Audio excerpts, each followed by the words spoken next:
আসসালামু আলাইকুম বন্ধুরা, কেমন আছেন সবাই? আশা করি সবাই ভালো আছেন, সুস্থ আছেন। আলহামদুলিল্লাহ আমরাও খুব ভালো আছি, সুস্থ আছি।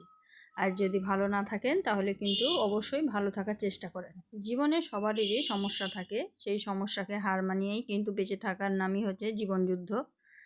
সেরকমই একটা যুদ্ধে হার মেনে গেল একটা প্রাণ, পলাশ সাহা।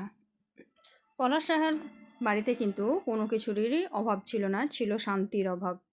দেখতেই পাচ্ছেন প্রচুর ধুমধাম করে কিন্তু পলাশ সাহার বিয়ে হয়েছিল।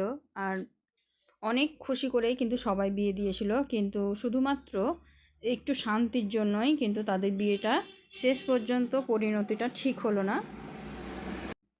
শুধুমাত্র অশান্তির কারণেই কিন্তু নিজের যান নিজেকেই শেষ করে দিতে হয়েছে। তার জন্য সবাইকেই কিন্তু চিন্তা ভাবনা করে চলা উচিত। এমন কোনো কাজ করা উচিত নয় যাতে নিজে শান্তি পেয়ে অন্যকে আঘাত করা হয়, যাতে করে নিজের কষ্টের জন্য অন্য কষ্ট পায় বা এত বড় একটা কাজ করতে পারে যে নিজেকে একদম শেষ করে দিতে পারে। আমার মনে হয় পলাশ সাহার মৃত্যুর একদমই উচিত হয়নি, কারণ মৃত্যু ছাড়াও কিন্তু অনেক উপায় থাকে।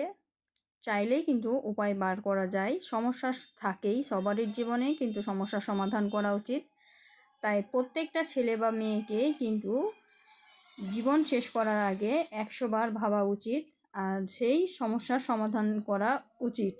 সমস্যার সমাধান না পেলে কিন্তু জীবনটা শেষ করে দেওয়াই সবথেকে বড় সমাধান হয় না কোনো দিনই।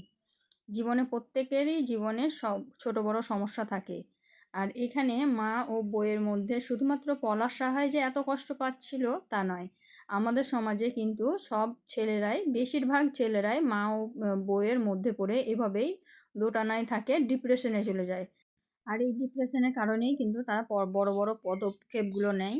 তা আপনাদের কি মনে হয় পলাশ সাহার মৃত্যুর জন্য কে দায়ী? যদি জানা থাকে অবশ্যই কমেন্টে জানাবেন।